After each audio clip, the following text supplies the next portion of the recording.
이 경기에서 승리하면 120년 역사상 단 한 번도 나오지 않았던 대기록이 작성되는 순간이라며 많은 팬들의 손에 땀을 쥐고 경기를 지켜보는 순간 선제골이 터지면서 1대 0으로 앞서 나가자 경기장은 그야말로 난리가 난 상황이 됩니다. 이 장면을 본 일부 팬들은 이게 실화냐라고 놀라워하면서 이러다가 진짜 사고치는 거 아니냐, 혼자 원맨쇼를 하다시피 하면서 팀을 이끌다니 정말 자랑스럽다라고 극찬을 아끼지 않았습니다. 120년 역사상 단 한 번도 나오지 않은 기록을 미친 원맨쇼를 하며 팀을 이끈 이날 대한민국 대표팀 국가대표 선수의 맹활약, 더 풋볼이 자세히 알아보겠습니다.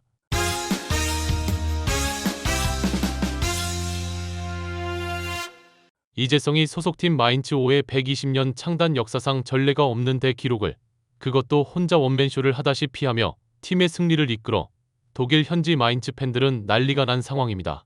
그도 그럴 것이 마인츠는 지난해 돌풍을 일으키며 유럽 클럽 대항전인 유로파 컨퍼런스에 진출, 독일 축구계를 놀라게 했지만 지난 시즌과는 달리 리그 성적이 바닥을 치고 있기 때문인데요.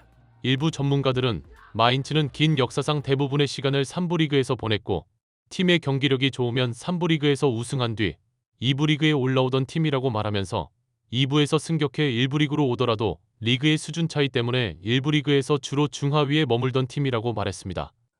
마인츠는 강등권에서 2부 리그로 전락할 위기에서 전임 감독인 보 헬릭센을 전격적으로 선임, 위기에서 탈출하며 1부 리그 잔류를 하는데 그 다음 시즌에 바이에른 뮌헨에게 시즌 첫 패를 안기며 엄청난 돌풍의 팀으로 거듭났다. 그 중심에 이재성이 있었던 것이라고 말했습니다. 하지만 마인츠가 18골을 넣은 원톱 공격수 부르카르트를 단돈 370억에 프랑크푸르트에 팔아버리면서 공격력이 악화되었고 유로파 컨퍼런스를 병행하면서 두텁지 못한 스쿼드의 주전들을 계속해서 경기에 출전시키면서 로테이션을 못해 성적이 바닥으로 내려가 버린 것이라고 말했습니다. 그래서 많은 마인츠 팬들은 리그에서는 어쩔 수 없다고 하더라도 유럽 대항전은 최대한 많이 올라갔으면 좋겠다는 바람을 드러내면서 홈 경기에 인산인해를 이루며 마인츠를 응원하기 시작했습니다. 이런 기대에 부응하듯 마인츠의 에이스인 이재성은 전반 23분경 좌측을 돌파해 결정적인 땅볼 크로스를 문전으로 연결하지만 동료 선수들이 골문 앞으로 쇄도하지 않아 이 귀중한 찬스를 날려버립니다. 이 장면을 본 많은 축구 팬들은 이재성 몸놀림을 보니 오늘 뭔가 일이 터질 것 같다고 말하면서 리그는 어차피 강등권만 면하면 된다고 생각하고 리그 페이지에 전력을 투입하는 느낌이다. 이재성이 뛰는 게 작정을 하고 뛰는 것 같다고 말했습니다. 위기를 넘긴 상대팀 삼순 스부르는 역습을 펼치며 마인츠를 위협했고 마인츠는 상대에게 결정적 찬스를 내주며 위기에 빠지지만 골키퍼의 선방으로 위기를 모면해 많은 마인츠 팬들을 안독해 했습니다. 마인츠는 상대의 공격을 막아내며 위기를 모면하자 곧바로 반격을 시작했고 역습 상황에서 이재성이 공을 몰고 상대 진영으로 진입하며 좌측으로 공을 내줬지만 이것이 제대로 골문 쪽으로 연결이 안 되면서 역습 찬스가 무산되고 맙니다. 이 장면을 본 일부 전문가들은 원톱 공격수인 부르카르트가 있을 때는 이런 역습 상황에서 이재성이 공을 운반하고 상대 페널티 박스 근방까지 가서 부르카르트가 있는 중앙으로 내주는 경우가 많았는데 지금은 원톱이 시원찮다 보니 공을 내주려고 해도 전방에 선수가 없다고 분석했습니다. 이재성의 원맨쇼에 가까운 맹활약에도 불구하고 최전방에 있는 공격진들이 제대로 움직이며 공을 받아내지 못하는 문제점을 드러내며 전반 28분경까지 홈팬들의 일방적 응원에도 불구하고 전반전이 거의 끝나갈 때까지 0대 0의 답답한 흐름을 이어갔습니다. 하지만 이런 답답한 흐름을 바꿔놓은 것은 마인츠의 에이스인 역시 이재성이었는데요. 이재성은 좌측에서 침투하는 좌측 윙백인 비드머에게 미친 짧은 롱패스를 연결, 이것이 그대로 상대 골문을 가르면서 선제골을 기록합니다. 이 장면을 본 일부 팬들은 이재성의 킬패스 기술이 정말 환상적이라고 말하면서 이재성의 이 미친 폼을 유지하면서 월드컵에서도 부탁한다라고 극찬을 아끼지 않았습니다. 또 다른 팬 역시 이재성이 0.9골은 만든 것이나 다를 바가 없다고 말하면서 패스가 진짜 이쁘게 들어갔다고 박수갈채를 보냈습니다. 이 장면을 본 일부 전문가들 역시 이 골은 팀이 연습한 계획대로 정확하게 맞아들어간 것인데 이 전술에서 키맨은 이재성이라고 말했습니다. 이재성은 좌측 윙어인데 이 상황에서는 좀 아래로 내려와 있다고 말하면서 이것은 상대 수비진들을 아래로 끌어내리려는 의도이며 이렇게 유인된 상대 수비 뒷 공간을 공략하려는 것이라고 말했습니다.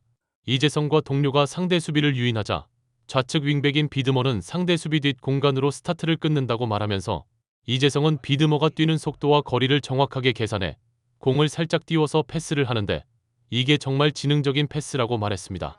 만약 여기서 뒤에 공간이 많이 비었다고 길게 주면 동료가 뛰어야 하는 거리가 길어지며 상대 수비수에게 따라 잡힐 수 있다고 말하면서 공을 띄워서 주면 공이 채공 시간이 길어지는데 이 시간 동안 동료 윙백은 충분히 가속을 해서 최고 속도에 이미 도달한 뒤에 공을 받게 된다고 말했습니다.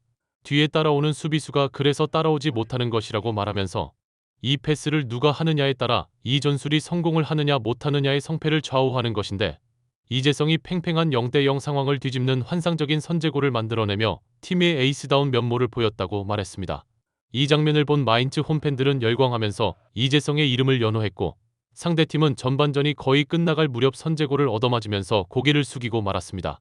전반전을 1대0으로 앞서 나간 상황에서 후반전을 맞이한 마인츠는 승기를 잡은 상황에서 더욱 더 삼순수부르를 밀어붙이기 시작했는데요.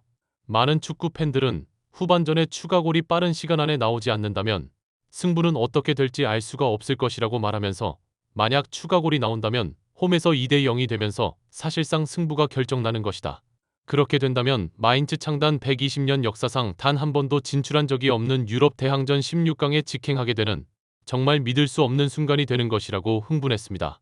이런 팬들의 간절한 바람을 알기라도 하듯 마인츠의 에이스 이재성은 우측에서 문전 혼전 중 슈팅을 하는데 이것이 상대 수비수의 손을 맞고 굴절되면서 PK가 선언됩니다.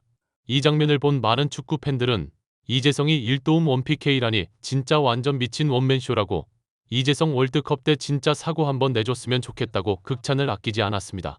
또 다른 팬 역시 상대 손에 맞지 않았다면 골로 연결되었을지도 모르겠다고 안타까워하면서 이재성은 플레이를 하는 걸 보면 정말 지능적이라고 말했습니다.